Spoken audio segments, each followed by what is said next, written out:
என் தங்கப்பிள்ளையே, பொன்னான புதன்கிழமையில் என் பிள்ளைக்கு எத்தனையோ இன்னல்களுக்கு நடுவே அம்மா ஒரு நல்ல செய்தியினை கொண்டு ஓடோடி வந்திருக்கின்றேன். நமக்கு ஒரு நல்ல செய்தி இன்றாவது கிடைத்து விடாதா என்று எதிர்நோக்கி நின்று கொண்டிருக்கின்ற என் பிள்ளை, நிச்சயமாக இன்று இரவுக்குள் நல்ல செய்தி ஒன்றினை கேட்டு விடுவாய். என் பிள்ளையை சுற்றி எத்தனை உறவுகள் இருந்தாலுமே தனிமையை அதிகமாக உணர்கின்ற என் பிள்ளை, எப்பொழுது நமக்கென்று வாழ்க்கையில் யாரேனும் ஒருவர் இருப்பார் என்று ஏங்கி தவித்து கொண்டிருக்கின்றாயல்லவா? என் பிள்ளையை, எந்த ஒரு உறவாக இருந்தாலும் சரி, உனக்காக நான் இருக்கின்றேன் என்று நல்ல நம்பிக்கை வார்த்தையை உனக்கு கொடுக்கக்கூடிய அளவிற்கு ஒரு உறவினை உன் வாழ்க்கையில் அம்மா சர்வ நிச்சயமாக அடையாளம் காட்டி தருகின்றேன்.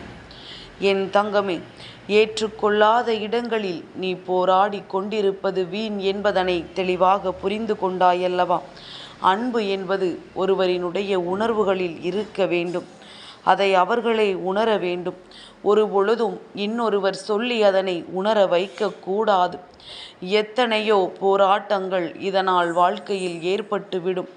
உண்மையான அன்பு இந்த வாழ்க்கையில் உனக்கானது என்றால் அது சர்வ நிச்சயமாக உன்னை தேடி தானாக வரும் என்பதனை என் பிள்ளை நீ மறந்து விடாதே. யாரெல்லாம் உன்னோடு இருப்பார்கள், உன்னை விட்டு விலகுவார்கள் என்று காலம் முடிவு செய்வது கிடையாது. ஒவ்வொருவரினுடைய நடத்தைகளும் அவர்களின் வார்த்தைகளும் தான் அதை முடிவு செய்கின்றது. அதாவது என் பிள்ளை, இந்த வாழ்க்கையில் உனக்கென்று ஒரு நிரந்தரமான ஒரு உறவு மட்டும் கிடைத்து விட்டால் போதும் என்று நினைத்தால் போதுமா? அந்த உறவு நல்ல மனநிலையோடு இருக்க வேண்டும் அல்லவா? ஏதோ ஒருவரை தேர்வு செய்ய வேண்டும் என்று வாழ்க்கையில் அன்பை வெளிக்காட்ட தெரியாதவர்களை நீ தேர்ந்தெடுத்ததனால்தான் இத்தனை நாளும் உன் வாழ்க்கையில் கஷ்டப்பட்டு கொண்டிருந்தாய். இனிமேலாவது நல்ல வார்த்தை, 2 வார்த்தையாவது பேசுகின்ற ஒரு நல்ல உறவை உன்னோடு நீ எப்பொழுதுமே வைத்திருக்க பழகு. சரியில்லை என்று தெரிந்தால் விட்டு விலகிச் செல்வதனால் எந்த கஷ்டமும் இல்லை. என் தங்கமே, சிலர் உன் வாழ்க்கையில் உன் கண்ணீரை காண விரும்புவார்கள். சிலர் இந்த வாழ்க்கையில் உன்னுடைய சந்தோஷத்தை மட்டும் காண விரும்புவார்கள். என் பிள்ளையே, உன்னுடைய உள்ளத்தில் நினைக்கின்ற ஒன்றை நீ சொல்லாமலேயே யாரொருவர் புரிந்து கொள்கின்றார்களோ, நீ என்ன கஷ்டத்தில் இருக்கிறாய் என்று தெரிந்து கொள்ளாவிட்டாலும் நீ என்ன நினைக்கிறாய் என்று தெரிந்து கொண்டாலே போதுமல்லவா?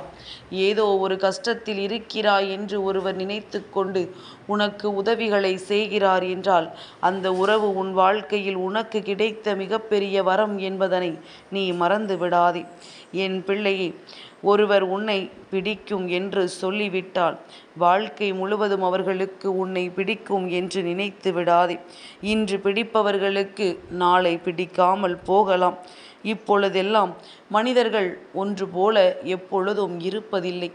என் பிள்ளையை, வாழ்க்கை சூழ்நிலைகளை புரிந்து கொண்டு நேரத்திற்கு தகுந்தாற் போல மாறுகின்ற இந்த மனிதர்களிடத்தில் எந்தவித எதிர்பார்ப்புகளும் இல்லாமல் உண்மையான அன்பினை கொடுத்தால் அதை பெற்றுக்கொண்டு விட்டு விலகிச் சென்றால் அதை சரி என்று நீ விட்டு விலகிவிட்டு உன்னுடைய வேலையை செய்வதற்கு எப்பொழுதுமே நீ தயாராக இருக்க வேண்டும். ஏங்கிய மனதை விட ஒவ்வொரு கஷ்டங்களையும் தாங்கிய மனதிற்கு நிச்சயமாக பலம் அதிகமாகத்தான் இருக்கும். ஏங்கிய மனது எங்கு சென்றாலும் தாங்கிய மனது எப்பொழுதும் அன்பையும் நினைவையும் மட்டுமே சுமந்து கொண்டிருக்கும். என் குழந்தையே, இந்த வாழ்க்கையில் உனக்கென்று நீ தேடுகின்ற உண்மையான அன்பினை அம்மா சர்வ நிச்சயமாக உனக்கு அடையாளம் காட்டி கொடுக்கின்றேன். என் பிள்ளையே, உன்னுடைய இதயத்தை நீ எப்பொழுதுமே பார்த்து பெருமைப்பட்டுக்கொள். ஏனென்றால் உன்னுடைய இதயம் இன்னொருவரால் ஏமாற்றப்பட்டது. அது இன்னொருவரின் வாழ்க்கையில் விளையாடப்பட்டது மற்றும் அது உடைக்கவும் பட்டது. ஆனால் இன்னமும் அது வேலை செய்து கொண்டுதானே இருக்கின்றது. அப்படியானால் என் பிள்ளை, நீயும் இதுபோல எத்தனை ஏமாற்றங்களை சந்தித்திருந்தாலும், எத்தனைதான் உன்னை உடைத்திருந்தாலும் வாழ்ந்துதான் ஆக வேண்டும்.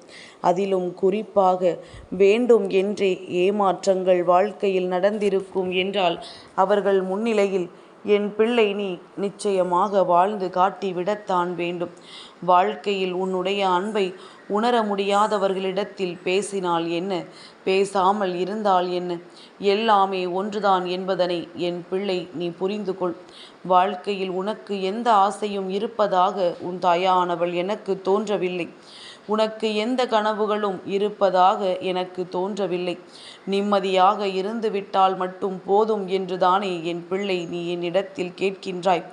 இந்த அளவிற்கு உன்னுடைய மனநிலை தள்ளப்பட்டதற்கு காரணம் இத்தனை ஏமாற்றங்கள் என்பதனை நான் நன்கு அறிவேன். என் பிள்ளையே, ஏமாற்றப்பட்டு விட்டேன் என்று நீ கவலைப்படாதே. என் பிள்ளையே, இந்த வாழ்க்கையில் உனக்கு கிடைத்த அத்தனை வழிகளையும் வேதனைகளையும் உனக்கான அனுபவ பாடமாக எடுத்துக்கொண்டு அடுத்தது என்ன செய்ய வேண்டும் என்பதை பற்றி மட்டும் என் பிள்ளை நீ சிந்திக்க வேண்டும். சரி, எதுவாக வேண்டுமானாலும் இருக்கட்டும். இந்த நாள், இந்த பொன்னான புதன்கிழமை, இந்த வாழ்க்கையில் உனக்கு பல நல்ல விஷயங்கள் நடக்கக்கூடிய நாள். நீ இன்று செய்ய தொடங்குகின்ற செயல் எல்லாமே உனக்கு மிக பெரிய வெற்றியினை கொடுக்க வேண்டும். என் தங்கமே, அதற்கு உன் மனதிற்குள் இருக்கின்ற எந்த ஒரு வேதனைகளும் வெளியில் வரக்கூடாது. மாறாக உன்னை ஏமாற்றியவர்கள், உன்னை ஒதுக்கியவர்கள்தான் வருந்த வேண்டும். அந்த அளவிற்கு நீ வாழ்க்கையில் சாதித்து காட்ட வேண்டும்.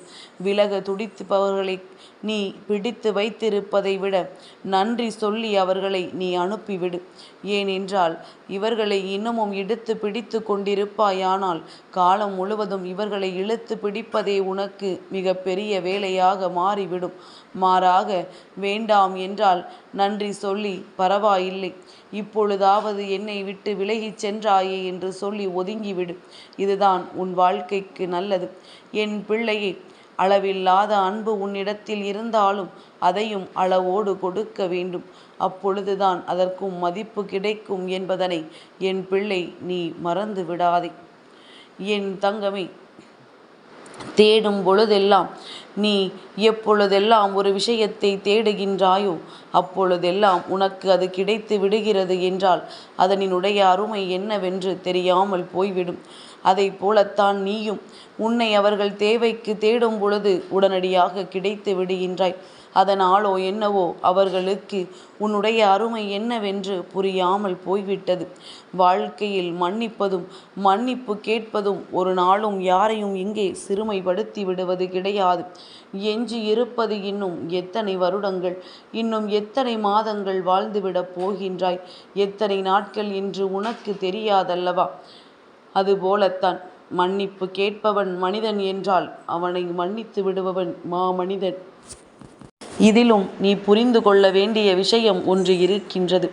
தவறு எதை சார்ந்தது, தவறு எத்தனை பெரியது என்பதனை பொறுத்துத்தான் அந்த மன்னிப்பும் வழங்கப்பட வேண்டும் என்பதனை மறந்து விடாதே.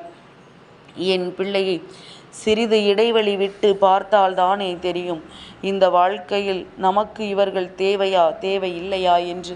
ஒருவரோடு பழகுகின்றோம், அவர்கள் நமக்கு தேவையானவர்களா இல்லையா என்பதனை என் குழந்தை நீ புரிந்து கொள்ள வேண்டும் என்றால் நிச்சயமாக சிறிது இடைவெளி இருக்க வேண்டும்.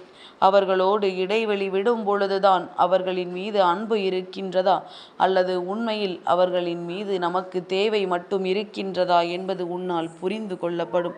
என் தங்கமே, பிரிவுதான் சந்தோஷம் என்றால் ஒருவர் நிச்சயமாக உன்னை விட்டு விலகிச் செல்ல விரும்பினால் அவர்களுக்கு முன்பாகவே நீ விலகிவிடு. உனக்கான உண்மையானது அது அல்ல என்பதனை புரிந்து கொண்டு உண்மையான உறவு உன்னை தேடி வரும் என்பதனை நீ புரிந்து கொண்டாலே போதும். இந்த வாழ்க்கையில் நீ கற்றுக்கொண்ட பல பாடங்கள் அதிகாலையில் எழும்பும் பொழுதே உன்னுடைய மனதை ரணமாக்கிவிடும்.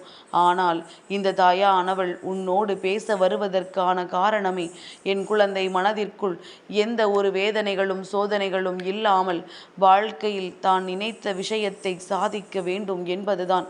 யாரை பற்றிய கவலையும் உனக்கு தேவையில்லை. தேவையில்லாத சிந்தனைகளை எல்லாம் உன் மனதிற்குள் இருந்து எடுத்துவிட்டு உன் வாழ்க்கையில் இனிமேல் நடக்க இருக்கின்ற நல்ல விஷயங்களை மட்டும் நோக்கி என் பிள்ளை நீ பயணித்து கொண்டிரு. இன்னல்களை தாண்டி சந்தோஷத்தை அனுபவிக்கப் போகின்றாய். எல்லா மாற்றங்களும் உன் வாழ்க்கையில் சர்வ நிச்சயமாக நடக்கும் என்பதை மட்டும் நீ தெளிவாக நம்பு. என் தங்கப்பிள்ளைக்கு இந்த வராகி அம்மாவினுடைய ஆசீர்வாதங்கள் எப்பொழுதும் உண்டு.